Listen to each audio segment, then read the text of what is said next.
जय जोहार, नमस्कार। दैनिक छत्तीसगढ़ चैनल पर आप सभी का एक बार फिर से बहुत बहुत स्वागत है। दैनिक छत्तीसगढ़ चैनल पर हम आपके लिए रोजाना लेकर आते हैं छत्तीसगढ़ के प्रादेशिक समाचार। इस चैनल को जरूर सब्सक्राइब कर लीजिएगा छत्तीसगढ़ की रोजाना महत्वपूर्ण बड़ी खबरों को जानने के लिए। इसके अलावा ये वीडियो आप कहाँ से देख रहे हैं कमेंट बॉक्स में लिखकर हमें जरूर अवगत कराइए। महतारी वंदन योजना की 19वीं किस्त का भुगतान बीते दिन जारी कर दिया गया। अब तक 12,376 करोड़ रुपए की राशि हितग्राहियों तक पहुंचाई जा चुकी है छत्तीसगढ़ की सरकार के द्वारा। मुख्यमंत्री विष्णुदेव साय ने रायगढ़ जिले के खरसिया में आयोजित किए गए भव्य कार्यक्रम में महतारी वंदन योजना की 19वीं किस्त का भुगतान करते हुए प्रदेश की तकरीबन 69,15,000 महिलाओं के खाते में 1,000 रुपए की राशि अंतरित की। इस अवसर पर उप मुख्यमंत्री अरुण साव, वित्त मंत्री ओपी चौधरी और महिला एवं बाल विकास मंत्री लक्ष्मी राजवाड़े उपस्थित रहीं। मुख्यमंत्री साय ने कहा कि यह योजना महिलाओं के जीवन स्तर को बेहतर बनाने और उनके आत्मसम्मान को सशक्त करने की दिशा में महत्वपूर्ण भूमिका निभा रही है। उन्होंने विश्वास व्यक्त किया कि ये आर्थिक सहयोग प्रदेश की महिलाओं को आत्मनिर्भर बनाने और परिवार की आर्थिक मजबूती में सहायक सिद्ध होगा। कोरबा के मिनी माता बांगो डैम के 8 गेट को खोला गया। 32 गांवों में इसको लेकर अलर्ट जारी किया गया है। छत्तीसगढ़ के कोरबा जिले में लगातार हो रही बारिश के कारण मिनी माता बांगो बांध का जलस्तर 358 मीटर तक पहुंच गया है। जलभराव की स्थिति को देखते हुए बांध के 8 गेटों को खोला गया। इसकी वजह से हसदेव नदी में 49,900 क्यूसेक पानी छोड़ा जा रहा है। एहतियातन के तौर पर बांध के आसपास स्थित तकरीबन 32 गांवों में अलर्ट जारी किया गया है। इस बीच मौसम विज्ञान विभाग ने कोरिया, सूरजपुर, बलरामपुर, सरगुजा और जसपुर के लिए येलो अलर्ट जारी किया। इन 4 जिलों में तेज बारिश की संभावना है। बिजली गिर सकती है जबकि आंधी भी यहां पर चल सकती है। अन्य जिलों में मौसम साफ रहने की अनुमान है, यानी हल्की से लेकर मध्यम स्तर की वर्षा भी यहां हो सकती है। रायपुर की बात करें तो सुबह से ही मौसम में नमी और बादल छाए रहे। कुछ जगहों पर हल्की बारिश हुई। मौसम विज्ञान विभाग की माने तो बारिश की तीव्रता में अब कमी आने वाली है। इसके अलावा बलरामपुर में बांध फूटने की घटना में अब तक 5 लोगों की मौत हो चुकी है। एक ही झटके में 7,000 से ज़्यादा लोगों का बीपीएल कार्ड नाम से काट दिया गया। क्यों हो रही है कार्यवाही? बता दें कि छत्तीसगढ़ में खाद्य विभाग ने हाल ही में बीपीएल कार्ड में लगभग दर्ज 7,000 से अधिक हितग्राहियों के नामों को निष्क्रिय सूची में रखकर हटा दिया है। विभाग का दावा है कि ये उन हितग्राहियों के नाम हैं जिनकी या तो मृत्यु हो चुकी है या फिर कोरबा के साथ साथ दूसरे प्रदेश में भी राशन कार्ड बनवाकर योजना का लाभ उठा रहे हैं। जिला खाद्य नागरिक आपूर्ति एवं उपभोक्ता संरक्षण विभाग के मुताबिक बात करें तो जिले में तकरीबन 3,17,738 हितग्राही परिवार हैं। इन कार्डों में से 10,61,814 नाम दर्ज हैं। शासन की ओर से इन सदस्यों को हर माह पीडीएस की दुकानों से सस्ता राशन उपलब्ध कराया जाता है, लेकिन कुछ ऐसे परिवार भी हैं जो सदस्यों की मृत्यु हो जाने के बाद भी विभाग को सूचना नहीं दे रहे हैं। इस पर विभाग ने नकेल कसना शुरू कर दिया है। विभाग के 7 बिंदुओं पर जाँच अभियान शुरू की गई है। इसके अंतर्गत बीपीएल कार्डधारी परिवार उन सदस्यों की पहचान की जा रही है जहां परिवार में मृतक सदस्य के नाम से भी राशन उठाए जा रहे हैं। इसके अलावा दूसरे प्रदेश में भी जाकर सस्ता राशन का लाभ ले रहे हैं। तो इन तमाम व्यक्तियों के नाम, परिवारों के नाम अब राशन कार्ड से हटा दिए गए हैं। रायपुर में आज गणेश विसर्जन भव्य रौब से आयोजित किया जाएगा। कई रूट डाइवर्ट कर दिए गए हैं। महादेव घाट में सिर्फ बड़ी मूर्तियों को ही एंट्री दी जा रही है। 800 पुलिस कर्मचारियों की तैनाती की गई है। बता दें कि रायपुर पुलिस ने विशाल झांकियों और गणेश विसर्जन के लिए रूट चार्ट तैयार कर लिया है। भीड़भाड़ और अव्यवस्थाओं से बचने के लिए निगम ने छोटी बड़ी प्रतिमाओं के विसर्जन के लिए अलग अलग तालाबों और अस्थायी कुंडों को तैयार किया है। वहीं महादेव घाट में सिर्फ बड़ी मूर्तियों का ही विसर्जन आयोजित होगा। रायपुर निगम आयुक्त विश्वदीप ने 6 से लेकर 11 सितंबर तक अधिकारियों और कर्मचारियों की ड्यूटी अलग अलग शिफ्ट में लगाई है। सुरक्षा व्यवस्था को लेकर भी खास सावधानी बरतते गए हैं। शहर में तकरीबन 800 से अधिक पुलिस कर्मचारियों की तैनाती होगी, जिनकी निगरानी सीएसपी रैंक के अधिकारी करने वाले हैं। विसर्जन यात्रा पर ड्रोन और कैमरों से भी नजर यहां पर रखी जाएगी। पुलिस कर्मचारियों के 3 बच्चे तालाब में डूब गए और तीनों की ही जान चली गई। नहाने के दौरान ये गहराई में समा गए थे। छत्तीसगढ़ के कोरबा जिले की ये बड़ी घटना सामने आ रही है, जहां शुक्रवार को 3 बच्चों की डूबने की वजह से जान चली गई। तीनों ही बच्चे तालाब में नहाने के लिए गए थे, तभी गहराई में जा समाये। मरने वाले में 3 पुलिस कर्मचारियों के बेटे थे। मामला सिविल लाइन थाना क्षेत्र के रिसदी तालाब का है। जानकारी के मुताबिक डूबने वाले बच्चों की पहचान युवराज सिंह ठाकुर और प्रिंस जगत और आकाश लकड़ा के उपयोग में हुई है। तीनों की लाशें तालाब में पाई गई। पुलिस ने शवों को कब्जे में लेकर के पोस्टमार्टम के लिए जारी कर दिया है। शनिवार को स्कूलों के समय में बदलाव को लेकर डीपीआई ने शिक्षा सचिव को एक नया प्रस्ताव भेजा है।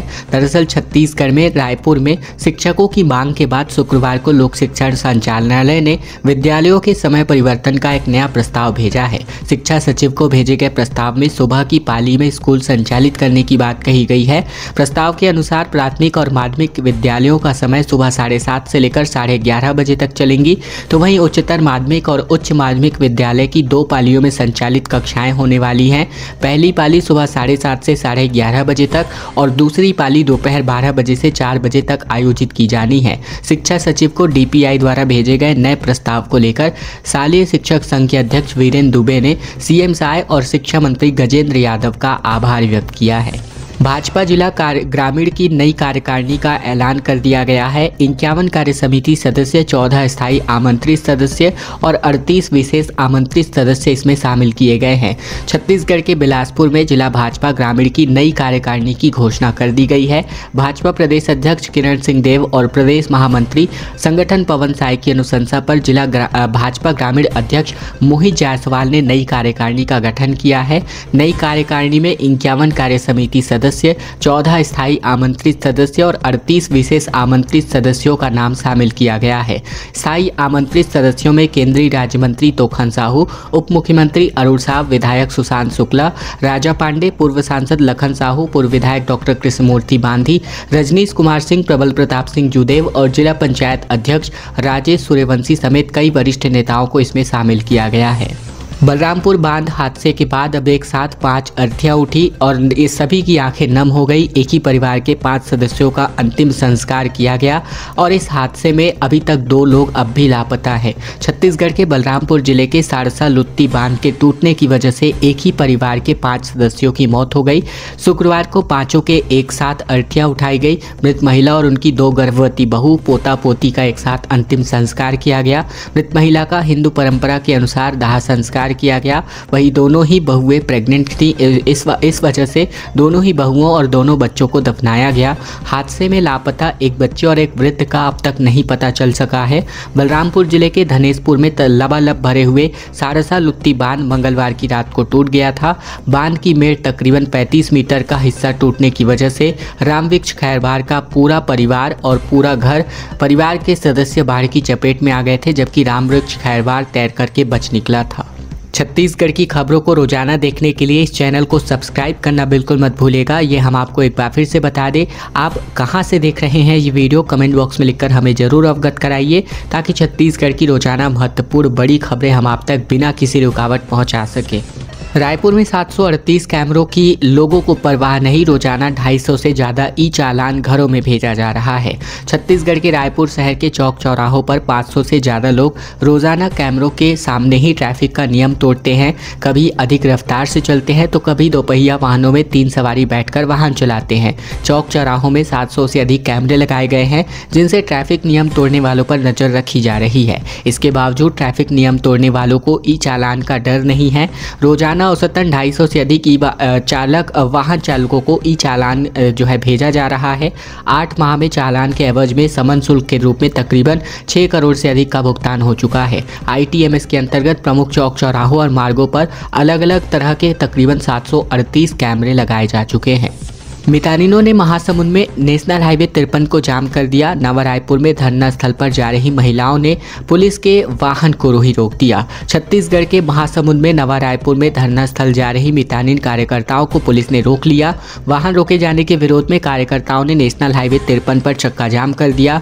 मामला पटेवा थाना इलाके का है। जिले से लगभग 2200 मितानिन कार्यकर्ता प्रदेश स्तरीय धरना प्रदर्शन में भाग लेने के लिए नवा रायपुर के तूता जा रहे थे। पुलिस ने वाहनों को रोक लिया, जिससे आक्रोशित मितानिनों ने सड़क पर उतरकर विरोध प्रदर्शन किया। महिलाएं वाहनों के सामने खड़ी हो गई, जिससे तकरीबन 4 घंटे तक यातायात बाधित रहा।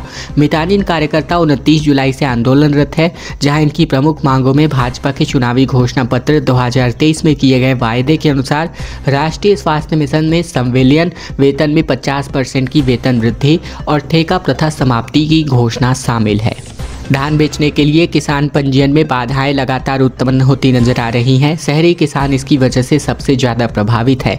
छत्तीसगढ़ की सरकार ने किसानों को शासकीय योजनाओं का लाभ आसानी से दिलाने के लिए एकीकृत किसान पोर्टल के एग्रीस्टैक से जोड़ने की एक नई शुरुआत की है और इस खरीफ वर्ष 2025-26 के लिए सभी किसानों को इस पोर्टल पर पंजीयन कराना अनिवार्य है। पिछले एक सप्ताह से पोर्टल बंद होने के कारण किसानों को दिक्कतें आ रही थी। पोर्टल बुधवार को खुला। गांव के किसानों का पंजीयन आधार लिंक करने के बाद हो रहा है, लेकिन शहरी क्षेत्रों के किसानों को दिक्कतें आ रही हैं। लैंड प्रोफाइल क्षेत्र नगर पालिका और नगर पंचायत का नाम नहीं दिखा रहा है। ऐसे में शहरी किसानों का पंजीयन प्रोसेस अब आगे नहीं बढ़ पा रहा है। बिना एग्रीस्टैक के पंजीयन के कोई भी किसान धान बेचने के लिए पात्र नहीं होगा। कई किसानों के पंजीयन के दौरान बहुत सारी परेशानियां सामने आ रही हैं, जिसको लेकर भी अब दिक्कतों का सामना इन किसानों को करना पड़ रहा है। दुर्ग भिलाई से बड़ी खबर, जहां स्कूल में तंत्र मंत्र करके कोयल की बलि दी गई। प्रिंसिपल ऑफिस के सामने तांत्रिक रंगोली, नींबू सिंदूर मिला। टीचर्स ने टोटका काटने के लिए बैगा बुलाया। छत्तीसगढ़ के दुर्ग जिले के सरकारी स्कूल में तंत्र मंत्र करने के बाद कोयल की बलि दी गई। सुबह स्कूल खुलते ही प्रबंधन और बच्चे खून से सना हुआ पक्षी, नींबू और सिंदूर देख करके दहशत में आ गए। प्रिंसिपल ऑफिस के ठीक सामने तंत्र क्रिया को आजमाया गया था और इसका वीडियो सोशल मीडिया पर खूब वायरल है। ये मामला पद्मनाभपुर थाना क्षेत्र के शासकीय उच्चतर माध्यमिक विद्यालय का है। मामले की सूचना मिलते ही पुलिस मौके पर पहुंची और जांच अभियान शुरू किया गया। पुलिस आसपास लगे सीसीटीवी कैमरे के माध्यम से फुटेज की खंगाली कर रही है। फिलहाल ये स्पष्ट नहीं हो पाया है कि इस कृत्य के पीछे किसका हाथ है और उसका क्या मकसद रहा होगा। नक्सलियों ने 10 शिक्षा दूतों को कुल्हाड़ी से काट दिया। बता दें 10,000 सैलरी, झोपड़ियों में स्कूल, बच्चों को टीचर का इंतजार और माँ बाप के बोले कि निहत्थे बेकसूर बेटे को मार डाला गया। छत्तीसगढ़ में तारीख थी 28 अगस्त, दिन था गुरुवार, जगह थी छत्तीसगढ़ का बीजापुर। ये वही बीजापुर है जहाँ खून से समी जमीन पर एक और सपने का दीप बुझा दिया गया। शिक्षा दूत कल्लू ताती को नक्सलियों ने पकड़कर बेरहमी से काट डाला, गला रेता गया और लाश को कीचड़ में गाड़ दिया गया। कल्लू ताती के जिस्म पर धारदार हथियार के गहरे जख्म थे। खून से सना डूबा हुआ शव देख करके मां बिलख उठी। पिता का कलेजा कांप गया और बहन की जमीन तड़प कर कराहने लगी। पिता मंगल ताती ने कांपती आवाज में कहा कि मैंने बेटे को शिक्षक बनाने के लिए पढ़ाया था, लेकिन नक्सलियों ने मुखबिर कहकर मार डाला। बता दें कि ये जख्म सिर्फ एक ही परिवार का नहीं, बल्कि बीजापुर में 5, सुकमा में 3 और नारायणपुर में 2, कुल मिलाकर 10 शिक्षा दूतों का गला नक्सलियों ने कुल्हाड़ी और चाकू से रेता है। आदिवासी अंचल में शिक्षा की लौ जलाने वाले इन गुरुओं की मौत की सजा मिली है। नक्सलियों ने बंदूक की गोलियों और धारदार हथियार से बच्चों के सपने को कुचल दिया है। विश्वविद्यालयों की रैंकिंग जारी की गई है, जिसमें छत्तीसगढ़ के तमाम यूनिवर्सिटीज टॉप 100 से बाहर है। IIM 15वें और 31वें पायदान पर है। छत्तीसगढ़ के अलावा पूरे देश भर के महाविद्यालयों और विश्वविद्यालयों की रैंकिंग जारी की गई है। हर साल NIRF रैंकिंग आमतौर पर जून-जुलाई में जारी करती है, लेकिन इस बार मामला कोर्ट में जाने की वजह से देरी हो गई। इस बार भी प्रदेश में विश्वविद्यालयों और महाविद्यालयों समेत प्रबंधन और इंजीनियरिंग संस्थानों के प्रदर्शन में कोई उल्लेखनीय सुधार नहीं हुआ है। अगस्त माह में NAC से A+ ग्रेड प्राप्त करने वाला पंडित रविशंकर शुक्ल विश्वविद्यालय शीर्ष 100 में भी अपनी जगह नहीं बना सका है। न सिर्फ रविशंकर विश्वविद्यालय बल्कि कोई भी राजकीय विश्वविद्यालय टॉप 100 में जगह बनाने में कामयाब नहीं रहा। प्रदेश के शासकीय विश्वविद्यालयों की स्थिति इतनी खराब है कि कोई भी टॉप 200 में तक अपनी जगह नहीं बना पाया है। छत्तीसगढ़ में 14वें मंत्री का विरोध लगातार जारी है। हाई कोर्ट में दूसरी याचिका लग चुकी है। छत्तीसगढ़ कांग्रेस संचार प्रमुख ने अपनी आपत्ति जताई है। छत्तीसगढ़ में सरकार के मंत्रिमंडल विस्तार को लेकर हाई कोर्ट में नई याचिका दाखिल कर दी गई है। कांग्रेस की ओर से संचार प्रमुख सुशील आनंद शुक्ला ने यह याचिका लगाई है, जिसमें 11 से 14 मंत्री बनाए जाने पर आपत्ति व्यक्त की गई है। इसके पहले भी इस मामले में एक जनहित याचिका ऑलरेडी हाई कोर्ट में विचाराधीन है। इस पर सोमवार को सुनवाई होगी। नियम के अनुसार प्रदेश में मंत्रियों की संख्या विधायकों की संख्या के 15% से ज़्यादा नहीं हो सकती। 90 सीटों के हिसाब से इसका रेशियो 13.5 आता है और इस आधार पर कांग्रेस इसका विरोध कर रही है। वहीं भाजपा ने हरियाणा फॉर्मूले का हवाला यहां पर इस पर दिया है। छत्तीसगढ़ के रायपुर में विवाद के बाद 24 घंटे बाद खोली गई क्यूट गणेश की प्रतिमा। दर्शन के लिए श्रद्धालुओं की भीड़ उमड़ी पड़ी नजर आई। छत्तीसगढ़ के रायपुर के लाखे नगर में भगवान गणेश की AI प्रतिमा को लेकर हुए विवाद के 24 घंटे बाद दोबारा श्रद्धालुओं के लिए पंडाल खोल दिया गया। दर्शन के लिए बड़ी संख्या में श्रद्धालुओं की भीड़ उमड़ी पड़ी रही। ऐसे में सुरक्षा व्यवस्था भी चाक चौबंद रहा। मौके पर बड़ी संख्या में पुलिस कर्मचारियों की तैनाती रही। दरअसल गणेश पंडाल में आइटम सॉन्ग बजाने पर विवाद हुआ था। था। सिंधी युवा एकता गणेशोत्सव समिति के पंडाल पर राम भक्त सेना और हिंदू संगठन के लोगों ने प्रदर्शन किया था। संगठन ने कहा था कि जब तक प्रतिमा को विसर्जित नहीं करेंगे हम प्रदर्शन करते रहेंगे। कांग्रेस अध्यक्ष दीपक बैज ने सीएम को खत लिखा और हादसे में पीड़ितों को 50-50 लाख रुपए मुआवजा देने की इस पर मांग रखी गई। बता दें, छत्तीसगढ़ के जसपुर जिले के बगीचा में हुए दर्दनाक सड़क हादसे को लेकर कांग्रेस के अध्यक्ष दीपक बैज ने मुख्यमंत्री विष्णुदेव साय को एक पत्र लिखा है, जिसमें उन्होंने मांग की है कि इस हादसे में जान गंवाने वाले श्रद्धालुओं के परिवारों को 50-50 लाख रुपए की आर्थिक सहायता राशि दी जाए। साथ ही घायलों के निःशुल्क और बेहतर इलाज की व्यवस्था सुनिश्चित की जाए। बगीचा में हुए सड़क हादसे में अब तक 4 श्रद्धालुओं की मौत हो चुकी है, 20 से ज़्यादा लोग घायल हैं। दीपक बैज ने कहा कि ये बेहद दुखद घटना है जिसने कई परिवारों को गहरा आघात पहुंचाया है। ऐसे समय में सरकार को तुरंत राहत और मदद पहुंचानी चाहिए। ड्रग्स क्वीन नव्या ने कहा कि सिंडिकेट के संपर्क में 850 से ज़्यादा रईसजादे हैं। छत्तीसगढ़ में पाकिस्तानी हीरोइन दिल्ली की MDMA ड्रग्स रायपुर में बेचने वाली इंटीरियर डिज़ाइनर नव्या मलिक को रायपुर पुलिस ने गिरफ्तार किया है। पुलिस ने नव्या मलिक से 30 घंटे तक पूछताछ की। जानकारी के मुताबिक 850 रईसजादों ने इस ड्रग्स सिंडिकेट के संपर्क में थे, जिसमें से होटल कारोबारी और राजनेताओं के बेटों का नाम भी सामने आया है। आरोपियों से करोड़ों रुपए के ड्रग्स और पाकिस्तानी पिस्टल भी बरामद किए गए हैं। नव्या को गुरुवार को कोर्ट में पेश किया गया। कोर्ट ने उसे 3 दिन के रिमांड पर आगे भेज दिया है। वहीं ड्रग्स तस्करी के मामले में अब तक 4 गिरफ्तारी और हुई है। विधि अग्रवाल, सोहेल खान, जुनैद अख्तर और ऋषिराज टंडन को भी गिरफ्तार किया गया है। विधि अग्रवाल को भी 3 दिन के रिमांड पर भेजा गया है। NDPS कोर्ट ने 6 सितंबर तक पुलिस के रिमांड की अनुमति दी है। छत्तीसगढ़ के 64 शिक्षकों को राज्यपाल और सीएम ने सम्मानित किया। रमेंडेका ने कहा कि बच्चों के लिए रोल मॉडल होते हैं शिक्षक, आज का जीवन सरल नहीं है। छत्तीसगढ़ में शिक्षक दिवस के अवसर पर छत्तीसगढ़ मंडपम में राज्य स्तरीय सम्मान समारोह आयोजित किया गया, जिसमें राज्यपाल रमेंडेका और सीएम विष्णुदेव साय ने 64 शिक्षकों को राज्यपाल पुरस्कार से सम्मानित किया। राज्यपाल रमेंडेका ने कहा कि शिक्षक मानव के सर्वांगीण विकास को सशक्त माध्यम है। उन्होंने कहा कि एक शिक्षक अपने बच्चों के लिए रोल मॉडल होता है। बेहतर शिक्षक एक जिम्मेदार नागरिक के तौर पर कार्य करने में महती भूमिका निभाते हैं। शिक्षक छात्रों के जीवन के प्रेरणा स्रोत होते हैं। उनके विकास में शिक्षकों की बहुत बड़ी भूमिका है। आज का जीवन सरल नहीं है। गिरकर खड़े होना और जीवन को चुनौती देना, शिक्षकों के सामने जीवन का सामना कैसे करना है, जीवन की कठिनाइयों का सामना कैसे करना है, ये विद्यार्थियों को सीखना चाहिए शिक्षकों से। ये तमाम बातें इन्होंने शिक्षक सम्मान समारोह में कही। खबरों का सिलसिला बस यही तक का था। वीडियो अगर आपको पसंद आया तो वीडियो को लाइक कर दीजिए, चैनल जरूर से सब्सक्राइब कर लीजिए छत्तीसगढ़ की रोजाना महत्वपूर्ण बड़ी खबरों को जानने के लिए, ताकि बिना किसी रुकावट के हम आप तक लगातार छत्तीसगढ़ की खबरें पहुंचा सके।